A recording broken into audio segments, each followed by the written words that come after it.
¿Es Red Social la mejor película que hizo David Fincher? Los leo en los comentarios y mientras tanto los invito a ver la entrevista que hice con Denise Grayson, una de las actrices que formó parte de esta película. Interpreta a Gretchen, la abogada de Eduardo, personaje que le tocó interpretar a Andrew Garfield. Hablamos sobre cómo es trabajar con David Fincher y hacer una y otra vez la escena hasta lograrla a la perfección, sobre cómo fue compartir cada una de las secuencias tanto con Andrew como con Jesse y algunos detalles del detrás de escena de esta película que el año pasado cumplió 10 años y para mí está entre lo mejor que hizo este director. We now return to Mira Akien and Contré with our latest interview. Everyone was particularly bright and on their game, but Jesse, it was terrific because when you're working opposite somebody, you want to play with someone. It's like you play tennis. You want to play with somebody who's better, as good as you, better than you. You want them to give you something, and there was always something to, feel or answer. I need to do something substantial in order to get the attention of the clubs. Why? Because they're exclusive and fun,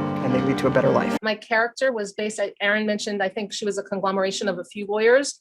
The thing that was really fun, everybody did such an excellent job in their respective departments. I had real documents in my hands. So that felt really nice, that you're working with some real things. I didn't have access to the case, but I had read things. I figured it out. When I got my first audition, I didn't know exactly what it was. They sent me sides. Sides are the scenes that they send. And they were from Aaron Sorkin's previous television shows. And one was The West Wing and one was Sunset Strip, other shows.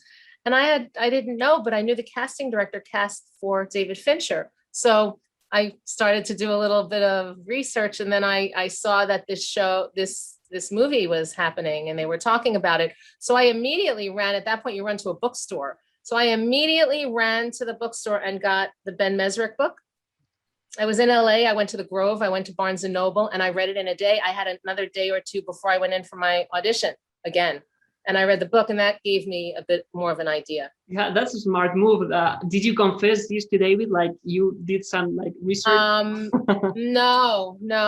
That I'll attribute to maybe being in law school. You research, you think a certain maybe a certain kind of logic that I did. But as an actor, you do your research anyway. But that just kind of made me. I think that helped. Ma'am, I know you've done your homework, and so you know that money isn't a big part of my life. But at the moment, I could buy Mount Auburn Street, take the Phoenix Club, and turn it into my ping pong room. I did practice law. I got out of law school I was working at 22, 23 as a lawyer. And then I started studying acting. So then I did both for a while, but I don't practice law anymore. I was reading an interview you did with Forbes, and you were explaining them that Aaron and David relied on you because you were an expert in law. So I think that's an overstatement. Sometimes you say something this much and it becomes that much. Yeah. No. Aaron knew exactly what to say, and David knows exactly what to do. Yeah. Maybe there was one time or two times they asked me because I was a lawyer and had that background. One time, I think we were deciding on one or two words of dialogue. Perhaps one morning, I think when we began, actually, David wanted to have in the deposition room, the recording. He didn't know he was asking who he should have that facing. Where should they face it? So I heard him yell outside, "Ask Denise." So that was not the kind of law I practiced. It was so far from who I was when I did that kind of work. But, I certainly think I had a bit of an understanding of, I never had held a deposition before. Yeah. But I'm sure it informed. I remember when I was working with the costume designer and I put all these beautiful Armani suits on and I walked away and they take photographs of you. And she said, "Oh my gosh, you wear that so well." And I said, "Well, I kind of feel like my old self." If you'll let me continue with my line of questioning. They're suggesting I was jealous of Eduardo for getting punched by the Phoenix and began a plan to screw him out of a company I hadn't even invented yet. Were you? His writing it's all on the page. It really is all there when he writes it. I think he writes I guess maybe what I meant was there's sort of like a cadence and a melody, and you also need to spit those words out. There are a lot more words than it sounds like. Yeah. So you really need to do your homework and have it have the words be facile with the words. How's working with him as a director? It's great. It's really great. You're working with the best. You're fortunate enough to be working with somebody who's exacting and knowledgeable and creative. He's terrific. They both are. You can't get a better team. Yeah. So as actors, you're pretty lucky. They make you look nice. I'm thinking of a funny story though, the first day when you say it. I'm envisioning David coming over to me and putting his arm around me and saying, "Don't worry, Denise, I do this to everyone." Because you do it over and over and over again. He's famous for all the takes. The great things that I'm remembering is having the space to do, just come prepared.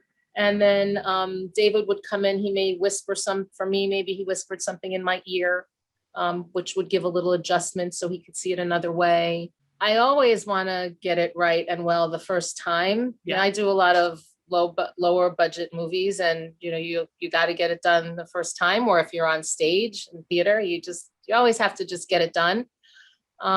It's funny when everyone asks that about David, but to me, it's great because you wait so long to get a job and you want to work. So the chance to do it over and over again and just be there doing what you love to do was great. Yeah. Sometimes I felt like I didn't get enough. Like if I only got to do it 16 times, which is a lot, you know, but other people got to do it 68 times. Is there anything that you need to tell me? Your actions could have permanently destroyed everything I've been working on. We have been working on. Did you like being a joke? Do you want to go back to that? Mark! I think the scene where Andrew and Jesse, when Andrew says, "You were my only friend," you remember that scene? It was insanely stupid of me not to have my own lawyers look over all the... In all honesty, I thought they were my lawyers. I was your only friend. We did that a lot of times. And I don't think it was that anything wasn't working. And I'll probably quote Andrew, because I think he told me, or maybe he said it somewhere, that we did that a lot of times. And he just said the words, he cried, he was angry, he had every emotion. And at the scene that's in there, you just see it all. Yeah. And I think he used the last take. Yeah, that's why. So, yeah, he used the last one. 70 for me, 30 for you for putting up $1,000 and for handling everything on the business end. You're CFO. And you said? I said, let's do it.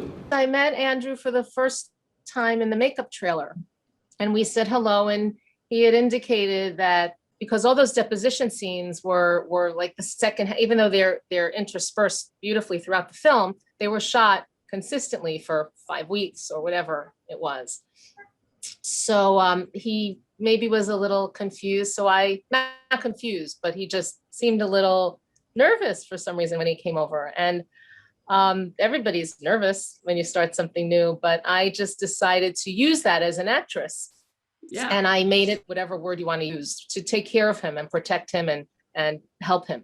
So I put my arm around him and I told him my secret, because nobody knew that, not that I knew what this dialogue meant, but I said, I used to really be a lawyer. So just follow my lead. Just listen to me. What about like being in the room with Jesse Eisenberg transforming into Mark Zuckerberg? He was great, wasn't he? He was really, really, really great. Yeah, he got under my skin. Yeah. Like, yeah, you little twit. I'm remembering, you have a visual in your brain. I'm remembering sometimes. But he's a great guy. Yeah. He's so smart. Everybody on that set was really smart. Your best friend is suing you for $600 million. We don't talk anymore about Facebook, but we talk about the movie. So why do you think the movie is still like being like analyzed and discussed all over these years? I think it's analyzed and discussed now, even politically and where we are in our world right now with social media. But I think as a film, it was truly so well made from a technical standpoint. I think it was a film at the time, it kind of defined a time. It couldn't have come out on a better day even than when it did. Yeah. Even the day it was released, there were things that were happening that were in the news. I think everything worked in its favor. in addition to some really smart people who planned. Yeah. You know, Yeah, smarter yeah. than me. So, but yeah, I think it defines a generation. It defines a time. It's about so many things. You know, I'm just thinking, I was in a car with a friend's little kid once, and they said that they were talking with their friends about, you know, how much is it worth to not be nice to your friend, you know? So things like that. So it's got social questions. It's got things about friendship. It's got,